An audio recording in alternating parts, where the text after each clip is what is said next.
स्वागत दोस्तों आप सभी का आपके अपने YouTube channel future to you academy पर। और आज एक बार फिर दोबारा हम आपके लिए ये की जो ज्योग्राफी सीरीज चल रही है क्लास 10th की, उसी से एक टॉपिक लेके आए हैं। और ये हमारे चैप्टर का लास्ट टॉपिक है जिसका नाम है soil erosion and soil conservation. Soil का इरोजन और सॉइल कंजर्वेशन की बात करते हैं। इरोजन का मतलब ये है कि सॉइल का खराब होना, और कंजर्वेशन का मतलब है सॉइल को किस तरीके से हमें बचाना है। तो इसके लिए हम क्या क्या कर सकते हैं, अब देखिए इसे पढ़ते हैं कि the denudation of the soil cover and the subsequent washing down is described as the soil erosion। सबसे पहला कि what is soil erosion? तो soil erosion यही है कि the denudation of the soil cover, soil का जो पूरा कवर है उसका वॉश आउट हो जाना क्या कहलाता है? soil erosion कहलाता है। The process of soil formation and the erosion go on simultaneously and generally there is a balance between the two। अभी जो प्रोसेस है आपका सॉइल फॉर्मेशन का एंड सॉइल इरोजन का, दोनों का दोनों क्या साइमल्टेनियसली अपना एक बाय एक चलता रहता है, और ये क्या है एक बैलेंस बनाता है between the two, makes the balance between the two. Sometime this balance is disturb, जब ये बैलेंस डिस्टर्ब हो जाता है किसके द्वारा? ह्यूमन एक्टिविटीज के द्वारा। ह्यूमन एक्टिविटीज जैसे कि डिफॉरेस्टेशन होता है, ओवर ग्रेजिंग अगर हो जाए, कंस्ट्रक्शन वर्क की वजह से या माइनिंग की वजह से, इन सब चीजों से क्या होता है कि या फिर नेचुरल फोर्सेस जैसे कि आपकी विंड है, ग्लेशियर है, water lead to the soil erosion, ये सारी चीजें भी सॉइल इरोजन ले जाते हैं। ह्यूमन फैक्टर्स क्या है? Deforestation, over grazing, construction and the mining activities. और नेचुरल फैक्टर्स हमारे क्या है? Wind, glacier, water lead to the soil erosion. The running water cuts through the clayey soil जो रनिंग वाटर होता है, जब आपका चलता हुआ बहता हुआ पानी होता है, वो क्या करता है कि जो क्ले वाली जो सॉइल होती है उसको काटता है, और काटते काटते क्या होता है उसको वॉश आउट करता रहता है। मेक्स अ डीप चैनल, उनके बीच में क्या बनाता है? छोटी सी जो एक बड़ी गहरी गहरी नहरें टाइप बना देता है, या फिर गलीज बना देता है। तो ये ऐसा क्या होता है, ये जो रनिंग वाटर होता है इसकी वजह से ये सब चीज होती है। देखिए यहाँ पर आप देखेंगे कि गली इरोजन ये आपका होता चला जा रहा है। इधर आप देखो कि ये वाला ये देखिए इस तरीके से ये जो बन जाता है, ये पानी के बहाव के कारण ये सब बना हुआ है। तो इसी को बोलते हैं हम गली इरोजन, ये गलीज टाइप बन जाता है। एंड अगर हम बात करें तो the land becomes unfit for cultivation and known as the bad land. ऐसा लैंड जो होता है वो क्या होता है? कल्टीवेशन के लिए तो अनफिट हो जाता है, कल्टीवेशन कर नहीं सकते वहां पे, तो उसको क्या कहते हैं? हम बैड लैंड कहते हैं। इन द चंबल बेसिन, अब चंबल की जो बेसिन है जैसे कि call the ravine Chambal basin, such lands are called. Chambal की जो बेसिन है उनको हम रेवाइंस बोलते हैं। क्या बोलते हैं? रेवाइन। चंबल की घाटियां जिनको बोलते हैं बीहड़। ठीक है। Sometime water flows as a sheet over large areas down a slope. अब इसमें क्या होता है? समटाइम जो पानी जो होता है वो पानी एक शीट की तरफ, मतलब धरती के जस्ट नीचे शीट की तरह बह रहा होता है।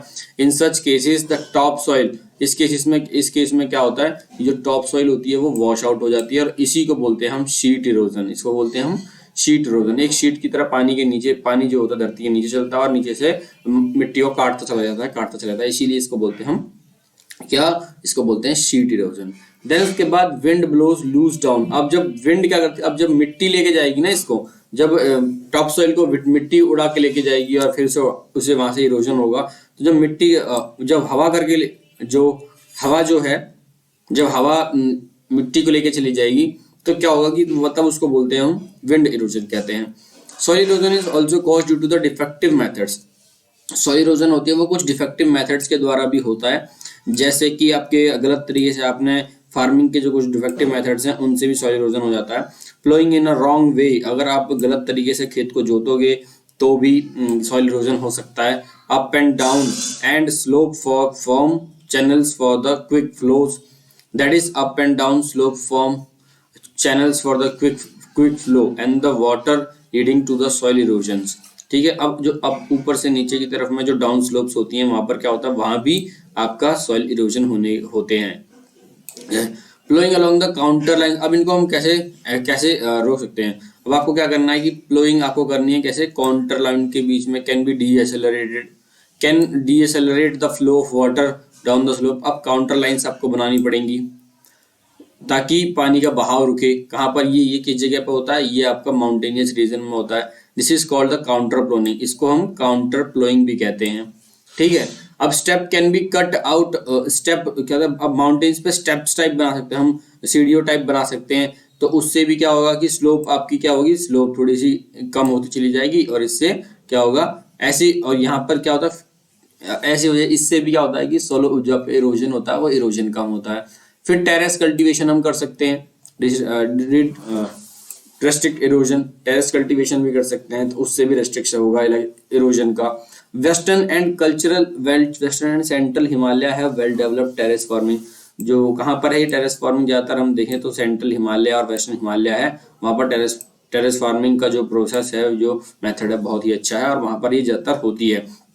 Large fields can be divided into strips, बड़े बड़े फील्ड को हम क्या छोटे छोटे स्ट्रिप्स में डिवाइड कर सकते हैं। और strips of grass are left to grow, strips में क्या होता है कि ग्रास को बोला मतलब जो घास होती है घास को छोड़ दिया जाता है कि घास उगती रहे उसमें। इससे क्या होगा कि this break up the force of wind, जब बीच में घास अड़ती है तो क्या होता है कि जो विंड जो उड़ा के मिट्टी को लेके जा रही है वो उस फोर्स को क्या करती है, ब्रेक कर देती है। इस मेथड को बोलते हैं हम स्ट्रिप क्रॉपिंग, इस मेथड को क्या बोलते हैं हम, इस मेथड को बोलते हैं strip cropping. Then planting lines of trees create a shelter along also works in a similar way। planting lines of trees की लाइंस आप किसी भी शेल्टर में आप करते हैं वो भी एक अच्छा काम कर देती है। इस तरीके की उसको हम बोलते हैं row such trees are called shelter belts, इनको शेल्टर बेल्ट्स कहते हैं जब ट्रीज को बीच में लगाते हैं। तो फिर these shelter belts contribute significantly to the stabilization of sand dunes and in stabilizing the desert in the western India। तो अब ऐसी जो ये होती है क्या है कि स्टेबलाइज कर देती है किसको, सैंड ड्यून्स को, और डेजर्ट में जो आपकी सैंड ड्यून्स है उनको क्या करते हैं, ये स्टेबलाइज करती है। फिर यहाँ पे अगर हम बात कर लें छोटी सी है कि state of India is environment, अगर बात करें तो यहाँ पर आप देखेंगे कि the village of Sukhomajri the district of Jhabua have shown that it is possible to reverse land degradation. इससे क्या होता है कि लैंड डिग्रेडेशन को आप रिवर्स कर सकते हैं। जैसे trees density of Sukhma is 13% hectare, पहले क्या थी 13 पर हेक्टेयर इन 1976, अब क्या है कि 1272 पेड़ हैं पर एक प्रत्येक हेक्टर में। 1992 में जब हमने देखा उसके सर्वे हुआ तो रीजनरेशन, अगर हम बात करें regeneration of environment lead to the economic wellbeing, तो ये आप खुद पढ़ सकते हैं, ये कुछ फैक्ट्स हैं, इन फैक्ट्स को आप खुद पढ़ सकते हैं। तो देखिए आज की वीडियो में हमारा यही था और ये चैप्टर हमारा खत्म होता है। आपको ये जैसा भी लगा हो ये चैप्टर और ये वीडियो जैसी भी लगी हो आप मुझे कमेंट सेक्शन में आकर जरूर बताएं। तो मिलते हैं नेक्स्ट वीडियो के साथ, तब तक के लिए धन्यवाद, टेक केयर, बाय बाय, जय हिंद, जय भारत।